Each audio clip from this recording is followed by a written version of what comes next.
It is the Jesse Kelly Show, final hour of the Jesse Kelly Show on a wonderful, wonderful Wednesday. And you know what? We're going to compliment Lee Zeldin and Republicans here in a moment. We'll talk about the feds blowing our money, corporate environment, all kinds of things. Philadelphia losing its mind, racism by Navy SEALs, and so much more in the final hour of the world famous Jesse Kelly Show. Now, I had mentioned earlier in the show, kind of in passing, that the GOP was getting better being bold with communists. Not just our elected officials. I see it in my daily life with how people act. You write me emails, Jesse, I stood up to my mom. Jesse, my dad was Jesse, my brother, somebody at work. We're getting better at being bolder.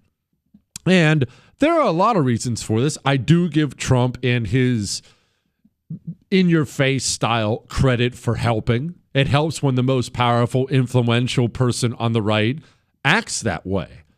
If you come at him, well, look, I'll play it again. This was him in that meeting today. NBC, during a meeting with the South African president, they thought they were going to go for another stupid gotcha about the jet from Qatar.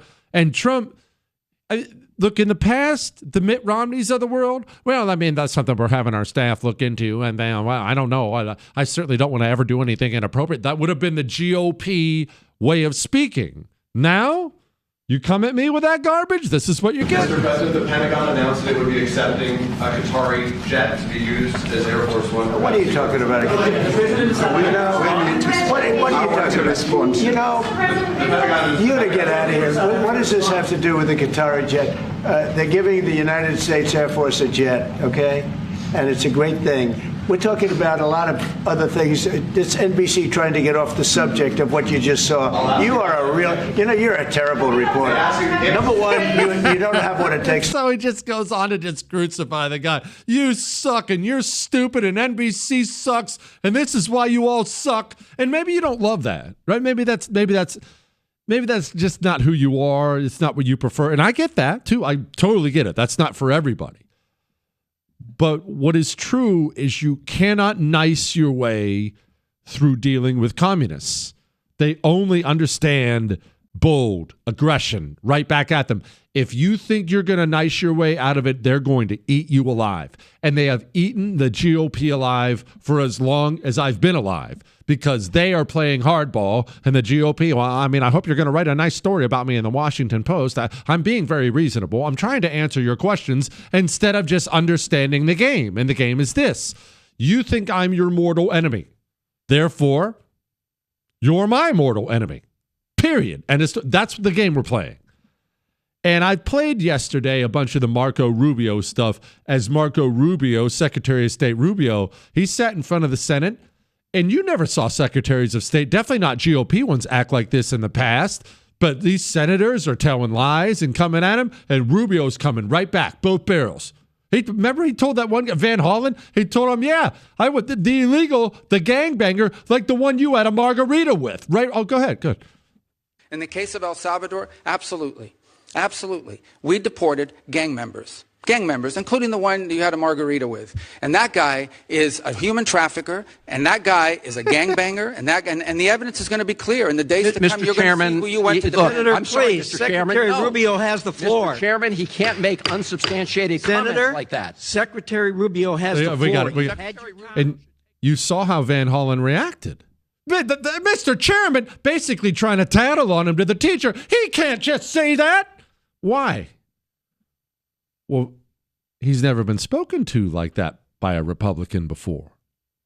American communists have come up in a system where they are always the only aggressor.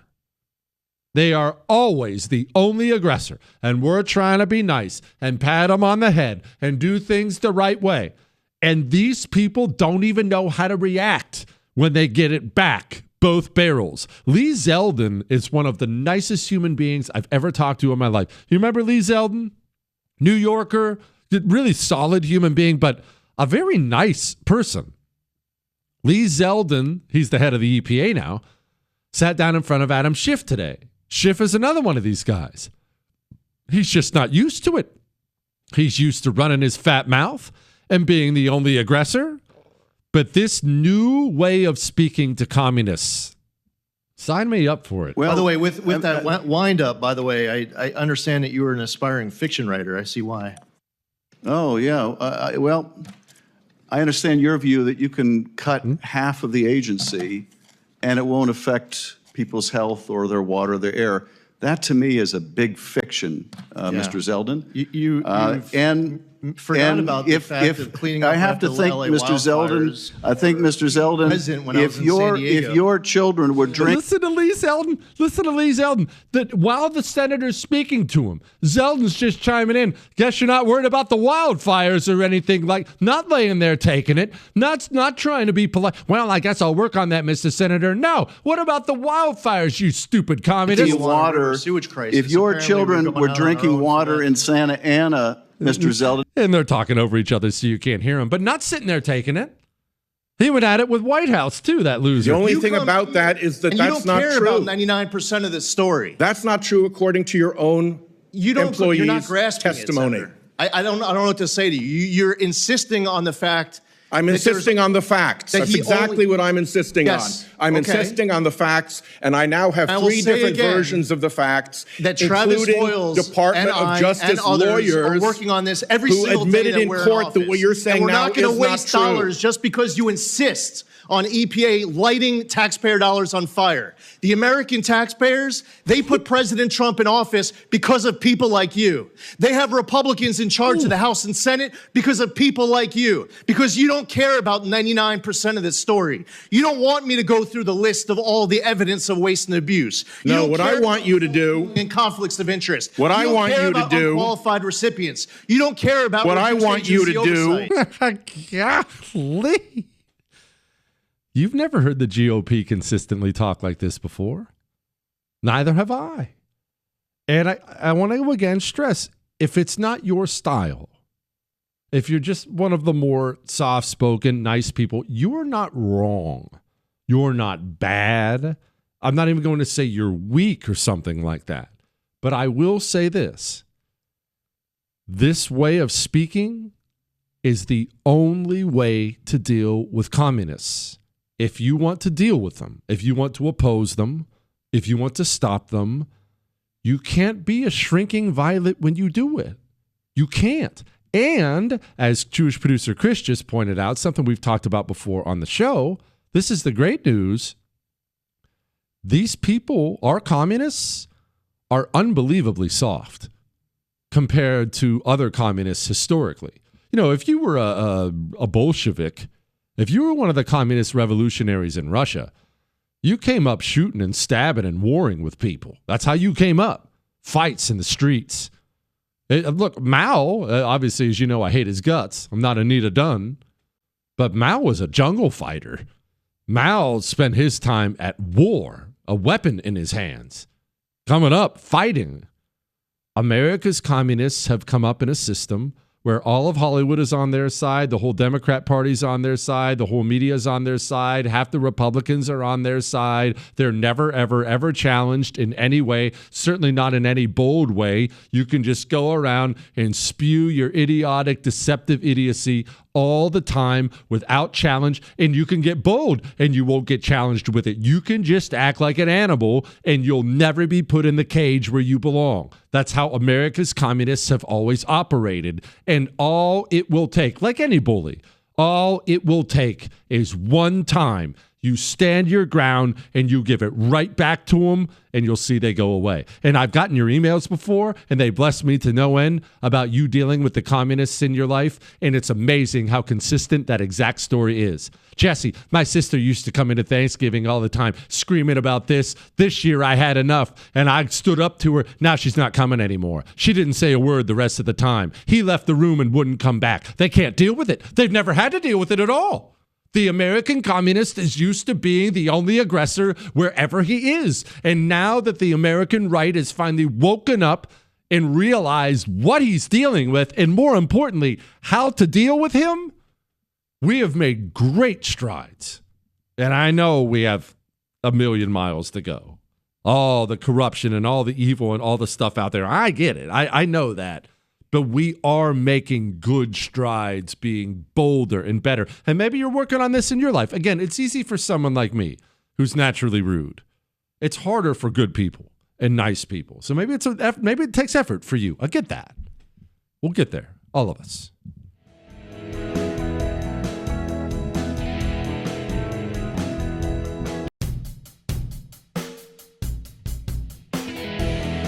It is the Jesse Kelly Show on a Wednesday. Remember, you can email the show, jesse@jessekellyshow.com. We're about to talk about Philadelphia in a moment, but did I ever tell you about how dumb Fred is, my dog? I love him. Look, everybody loves him. The whole neighborhood loves him. My whole family loves him. He's just a big, fluffy, pathetic idiot, but he is so dumb. And I've had many dogs before. I don't mean just dumb. I mean dumb for a dog. He's a moron. He's just a complete moron. He can't do anything. We'll be out for a walk, and if there's a rabbit, will practically have to trip on it before he sees it, and even then sometimes he misses it. We had a rabbit run practically right underneath him before, and he didn't see it. What, Chris? Yes, he's half golden retriever, and he's half poodle. Both those are water dogs, famous water dogs. Fred is afraid of the water. I don't even know. I don't know whether we got a bad batch or he's just a big idiot. He's a moron. And on top of all the other things Fred can't do, this will come back to Philadelphia. Fred can't smell things. I don't know what kind of a dog can't smell, but he loves table scraps as much as the next man. My youngest son infamously slips his vegetables to Fred under the table. Fred always gets a French fry or something like that. But sometimes, I'm not making this up, you will drop a piece of food on the floor and you'll call Fred over, a little piece of meat or something like that. He can't find it. You have to lean down. This is a regular occurrence. You have to lean down and you have to point to the piece of bacon and say, Fred, here. And if you direct him directly to it, he'll eventually find it and lick it up. And so it doesn't do any good to yell at him about it. He can't help it. He's an idiot. And so what I'm about to say may fall on deaf ears because I realize, look, I'm looking at an article here. More than half of adult Philadelphians are functionally illiterate. That's from Philly Mag. So maybe this is falling on deaf ears, but I love Philadelphia. I know I'm supposed to hate it. It's such a cool place. And the restaurants are good. And look, I like it. And I'm very frustrated right now, so I'm going to try not to be too insulting because Philadelphia has had a DA, a district attorney, one of these Soros types. His name's Larry Krasner. Larry Krasner, like all communists, wants more murderers and rapists and thieves on the streets. He wants more violent crime. It's not an accident. He's not soft on crime. He wants more violence. And since he's taken over as DA, he has made that happen. He has brought horrible amounts of violence and chaos to Philadelphia. And last night, he had a primary. And the people of Philadelphia had an opportunity to stop the man who's creating the madness. And the people of Philadelphia went out to the polls and voted for Larry Krasner again. And I'm really struggling right now with what to do about this because I considered just losing my mind because that's how angry I am about this, that this kind of stuff happens and that voters continue to vote against their own best interests. But then I think about the article about it being functionally illiterate. And more importantly, I think about Fred.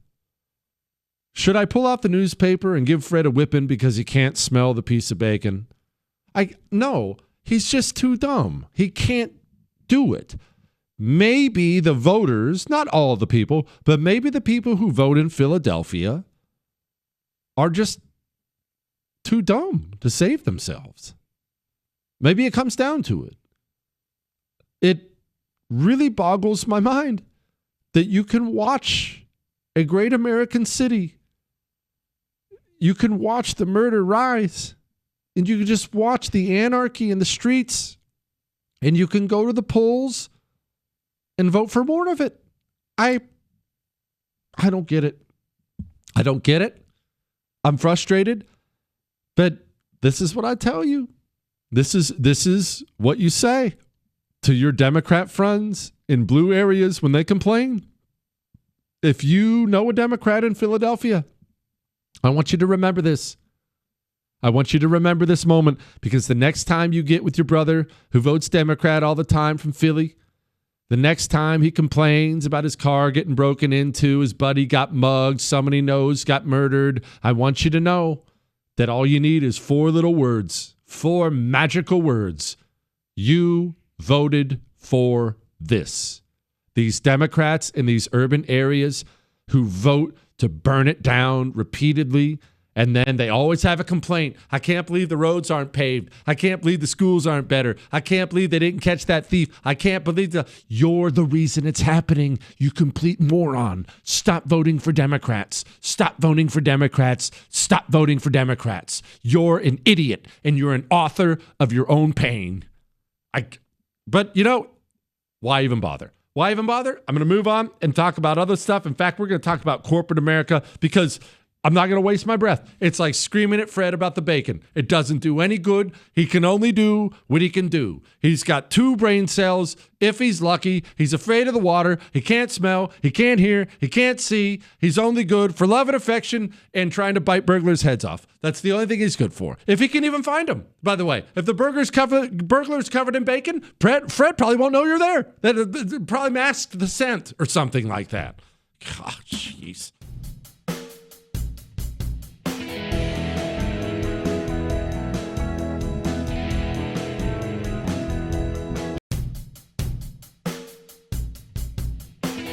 It is the Jesse Kelly Show on a wonderful, wonderful hump day, a Wednesday. So I want to touch base on a couple things before I get to the emails here. We're about to deal with racist memes from Navy SEALs, but first, there's an article out from Odyssey. Office employees are interrupted by meetings every 2 minutes. So this is going to be my point of this. It's not going to be about really complaints about the office, although that's part of it. This is my complaint about the corporate world in general. All right. Human beings, we have jobs. Everybody has a job. I take that back. Republicans have jobs. All right. You have jobs. You want a job. You want to work. You want to feed your family, buy a car, buy a steak, take the lady to Red Lobster. You know what I mean? You have a job, okay? And our jobs are obviously important because you need money. You got to have money to live. You need money. So you want to keep your job. But here's the problem. When that's your mentality, it can turn into something ugly. It can turn into something great, or it can turn into something ugly. By great, here's a great way that can turn out. I love my job. I want to keep my job. Therefore, I'm going to get really, really good at my job. I'm going to become indispensable. Therefore, I'm so good that I will never be fired because I contribute so much to this company. They can't fire me, and even if they do make the mistake of firing me, their competitor will hire me in 5 minutes because I am so valuable. That's a good way that can turn out. But there's a bad way that can turn out, and here's the bad way. The bad way is I want to appear to be doing something to justify my existence. And that is a large percentage of corporate America. I've seen it 8 million times. Everybody needs a meeting. We got to have a meeting. Let me put this on a group email, and we'll put a group email out, and we'll have a meeting. 99% of the group emails in corporate America should be one email to one person. And 99% of the meetings where everybody has to get together, and then, of course, everybody, when you have a group meeting, everybody feels like they have to say something. Otherwise, you don't want to be thought of as the one who doesn't do anything. So the meeting that should be 5 minutes long or 10 minutes long is 3 hours long because Susie had to say something, and Bill had to say something, and Larry had to chime in at the end.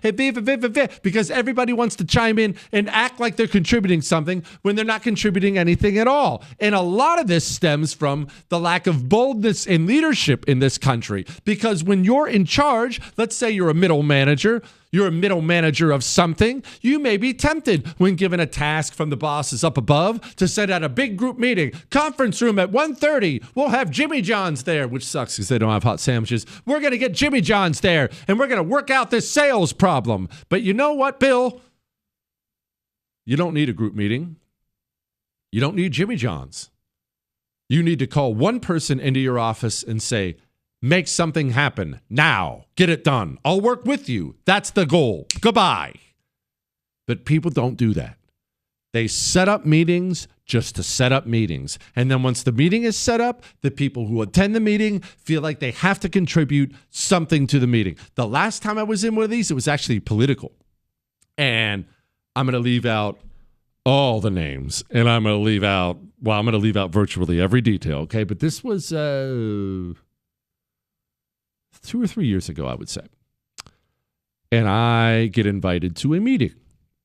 The meeting is with a politician. I show up. I'm not the only one there. I'm not the only one who's been invited to the meeting. There are about 20 of us in the meeting. Okay, already, I'm skeptical. And it was about a fairly simple piece of legislation that the guy was thinking about. It was worried about messaging on it and what the right way to go about it was. This should have been either no meeting at all, you make a decision and go, or one meeting with one guy. Instead, for 4 hours, I sat there in this room watching all 20 people who were invited have to offer their input about this and their input about that and their input about this. And no, I think you should do this, but what about that? And at the end of the 4 hours, nobody was better off, including the politician who'd been given 8,000 different pieces of advice from the different people who were there. Nothing was gained whatsoever. Time was most definitely lost. And in case you're wondering, I didn't say a freaking word. I sat in the corner the whole time, and I just marveled at the complete ineptitude of the entire affair, and I left the second it was over as fast as I could possibly leave, and I never returned, and I got invited to another one, and I told him you could take your invitation and shove it. I'd rather die. And Chris is laughing right now because he probably knows exactly what I'm talking about, because I'm not going. I'm not doing it. Not doing it. Absolutely not. Stop having meetings. Get some leadership, assign responsibility, demand results. There you go. You're done. You don't need another meeting, I promise. And no, Susie, you don't have to say something. You can sit there and shut up and eat the Jimmy John's. Well, not Jimmy John's. I don't want you to have to do that. Eat something decent, all right? Now, as long as I'm offending everybody, let's just go ahead and do this one here. There's a story out of the AP that Navy SEALs are being being investigated. Why are they being investigated? Because they were passing around racist memes about a black guy, a black sailor in their platoon. Apparently, they made him out to be a slave or something like that. So it's obviously it's as offensive and inappropriate and all that stuff as it gets. So I'm just going to come out and offend everyone and go ahead and say this. That's how infantry units are. And it's not against one race. It's against every race.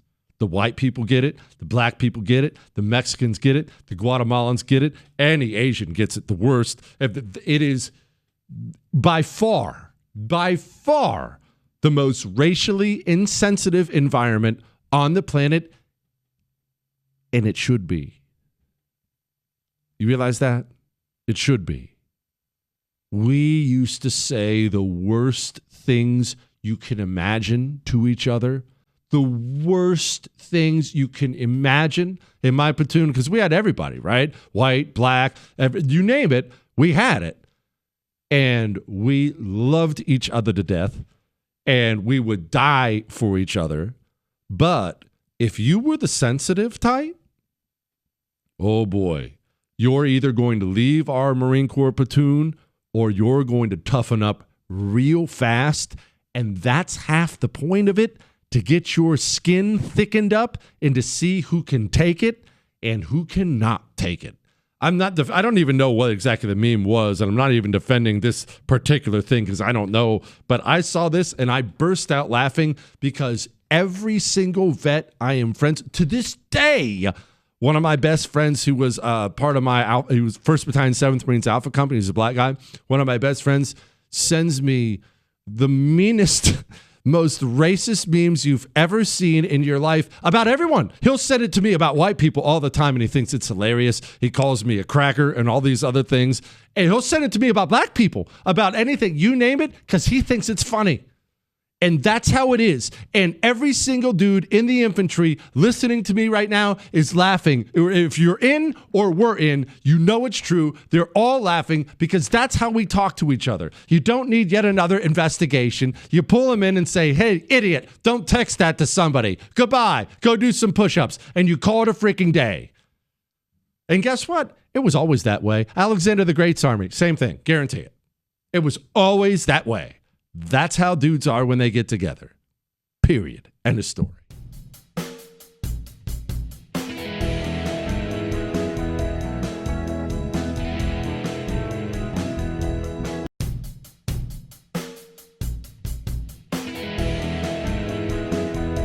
It is the Jesse Kelly Show, final segment of the Jesse Kelly Show, and I need to do something that I do not do. Well, I don't think I've ever done this on this show. We just did a segment, and I feel like I owe an apology. I have to publicly apologize, and that's not really my thing, but I have to apologize. I said that Jimmy John's did not have toasted subs, and Jewish producer Chris went digging, and apparently I misspoke.